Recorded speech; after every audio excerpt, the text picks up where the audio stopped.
बिस्मिल्लाहिर्रहमानिर्रहीम अहमदहू व नुसल्ली अला मोहम्मद रसूलुल्लाहि करीम। ये प्रॉब्लम डिफरेंशियल कैलकुलस के टेंजेंट एंड नॉर्मल चैप्टर से है।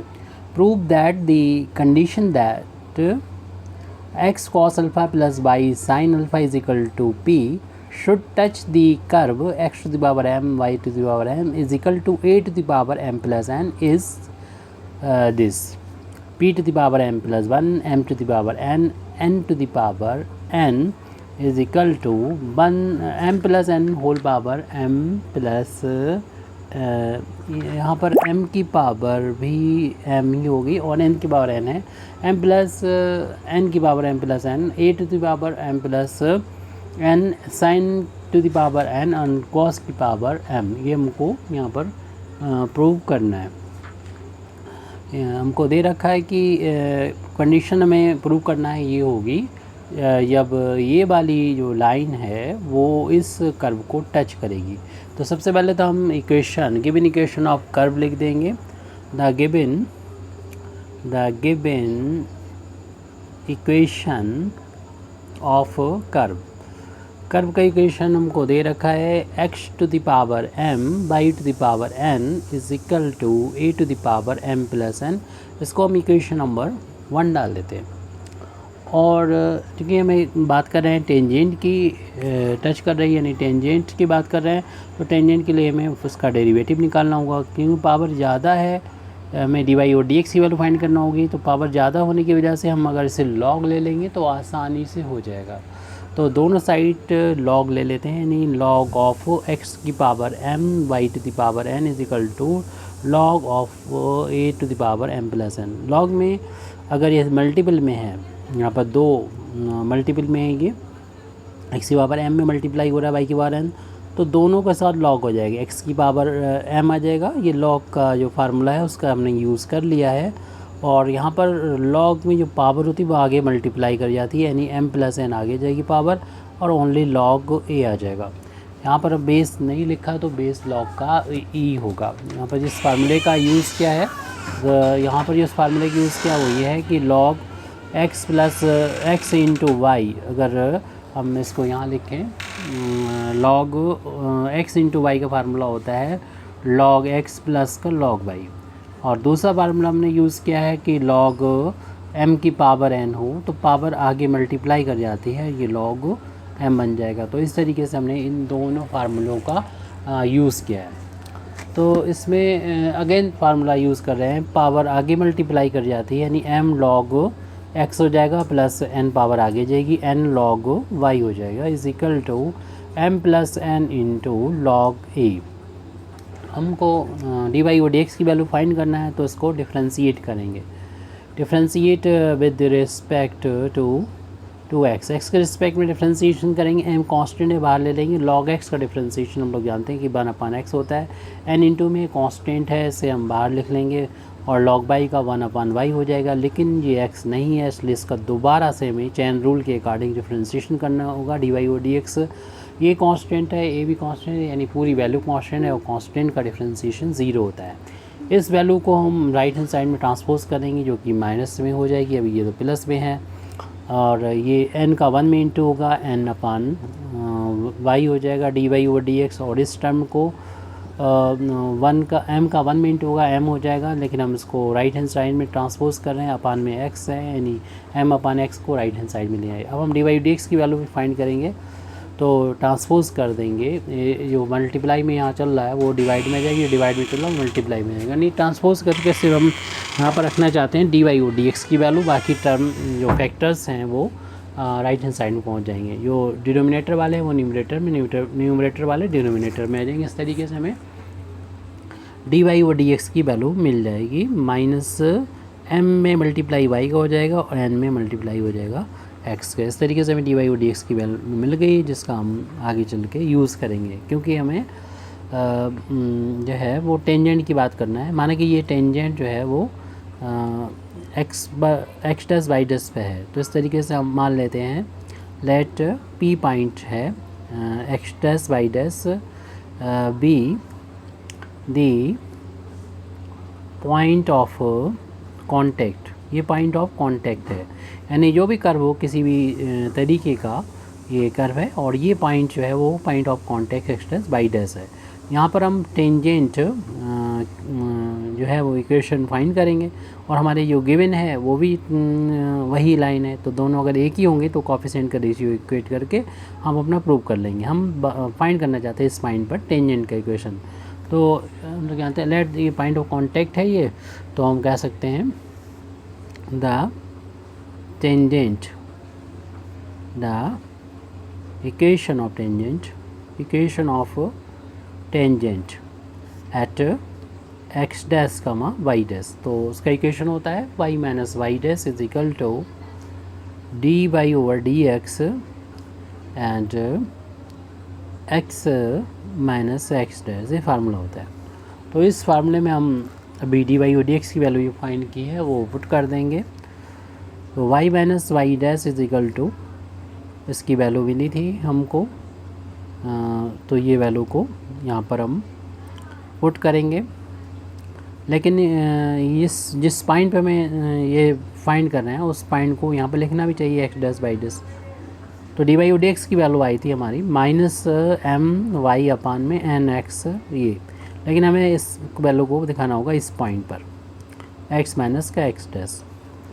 तो अगले स्टेप में हम यहाँ ब्रैकेट हटा के एक्स के यहाँ पर एक्स डैश रख देंगे, वाई की जगह वाई डैश रख देंगे, तो वैल्यू आ जाएगी वाई माइनस का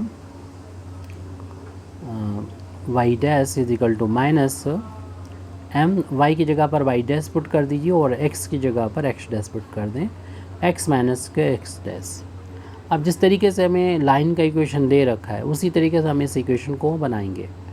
उसमें क्या है लेफ्ट मतलब जो गिवन इक्वेशन ऑफ लाइन है उसमें एक्स वाई के टर्म तो लेफ्ट हैंड साइड में, constant term right hand side में, तो ऐसे ही हम यहाँ पर भी करने वाले हैं। तो जो एन एक्स है इसका मल्टीप्लिकेशन हम इन दोनों टर्म में यानी इस ब्रैकेट में कर देते हैं, यानी एन एक्स को ले आएँ वाई माइनस वाई डैश के साथ में, और माइनस एम वाई डैश है उसका मल्टीप्लाई होना है एक्स माइनस एक्स डैश में। तो ब्रैकेट ओपन करेंगे तो इसका इंटू जब यहाँ होगा एन एक्स डैश वाई मिलेगा minus n x dash y dash मिलेगा। इस ब्रैकेट को ओपन करेंगे इसका इंटू यहाँ होगा minus m y dash x मिलेगा, और माइनस माइनस प्लस का हो जाएगा m x dash y dash. ये जिसमें एक्स डैश वाई डैश हैं वो तो कांस्टेंट हैं, एक्स और वाई वाले वेरिएबल हैं, और इनको हम एक तरफ कर लेंगे लेफ्ट हैंड साइड। इस टर्म को हम लेफ्ट में ले आएंगे तो प्लस का हो जाएगा ये एम वाई डैश एक्स, और ये पहले से प्लस का है, डिफ़ॉल्ट साइन पॉजिटिव होता है ये एन एक्स डैश वाई, और इन दोनों टर्म को उधर ले जा रहे हैं, पहले से मौजूद यहाँ पर है m x dash y dash, और ये उधर जाके राइट हैंड साइड में प्लस हो जाएगा n x dash y dash हो जाएगा। इसको एज इट लिख दीजिए एम वाई डैश एक्स और प्लस का एन एक्स डैश वाई, और यहाँ से हम कॉमन भी ले सकते हैं एक्स डैश वाई डैश, तो मिलेगा एम प्लस एन, हमें x dash y dash common मिल गया। इसको इक्वेशन नंबर हम डाल सकते हैं 2 डाल दीजिए क्योंकि ये 1 डाल चुके हैं। अब हमको ये भी बताया गया है कि जो इक्वेशन है गिवन इक्वेशन ऑफ टेंजेंट दे रखी है कि x cos alpha plus y sine alpha is equal to p, touch कर रही है, touch the curve at x dash comma y dash. तो ये दोनों एक ही लाइन होंगी, इसको हम इक्वेशन नंबर 3 डाल सकते हैं, और इक्वेशन 2 और 3 जो कि एक ही लाइन को डिनोट करते हैं तो हम इसे कंपेयर कर सकते हैं, और कंपेयर करने का मतलब यहाँ पर है कोफिशिएंट का रेशियो हम इक्वेट कर देंगे। तो हम कह सकते हैं कि hence comparing equation 2 and 3 we get, तो वहाँ पर देख रहे हैं हम कि x का जो कोफिशिएंट है x में जो मल्टीप्लाई हो रहा है वो m बाई डैश से मल्टीप्लाई हो रहा है, तो x का कोफिशिएंट यहाँ पर m बाई डैश है इक्वेशन नंबर 2 में, और इक्वेशन 3 में देखिए जो x का जो कोफिशिएंट है वो कॉस अल्फ़ा है, तो इनका रेशियो इक्वल आएगा। अब y का जो कोफिशिएंट होगा, y का कोफिशिएंट यहाँ पर देख रहे हैं कि y का कोफिशिएंट है n एक्स डैश है, n एक्स डैश है। यहाँ पर इक्वेशन नंबर 3 में y का कोफिशिएंट है साइन अल्फ़ा, तो यहाँ पर लिख दीजिए साइन अल्फ़ा। फिर कांस्टेंट टर्म इक्वेशन नंबर जो 2 है, ये हमने 2 और इसको 3 लिख लीजिएगा, इक्वेशन नंबर 2 और ये 3। इक्वेशन नंबर 2 का जो है कोफिशिएंट यहाँ पर m plus constant term right hand side में जो है m plus n x dash y dash है, तो m plus n x dash y dash और वहाँ पर कितना p है। और ध्यान रखें कि हमें क्वेश्चन में एक्स डैश वाई डैश नहीं दे रखा, तो ये अपनी तरफ से माने हुए थे, इनको हटाना होगा और गिवन कंडीशन फाइंड करनी होगी। तो इसके लिए हम फर्स्ट को लास्ट के इक्वल कर देंगे, क्यों तीनों आपस में इक्वल हैं।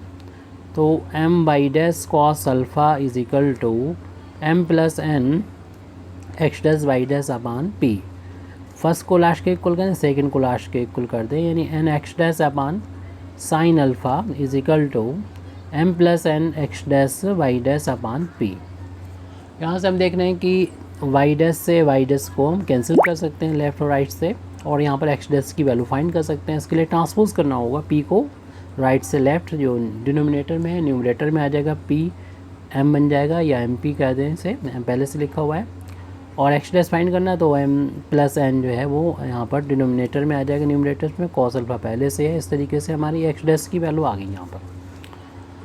इसी तरीके से हम एक्स डैश से एक्स डैश कैंसिल कर सकते हैं, दोनों साइड कैंसिल करने के बाद वाई डैश की वैल्यू फाइंड करेंगे, तो यहाँ पर पी एन पी हो जाएगा, अपान में साइन अल्फ़ा है, एम प्लस एन भी इधर भी आ जाएगा यहाँ पर, और साइन अल्फ़ा से मल्टीप्लाई पहले से हो रहा है, और ये वाई डैश की वैल्यू आ गई।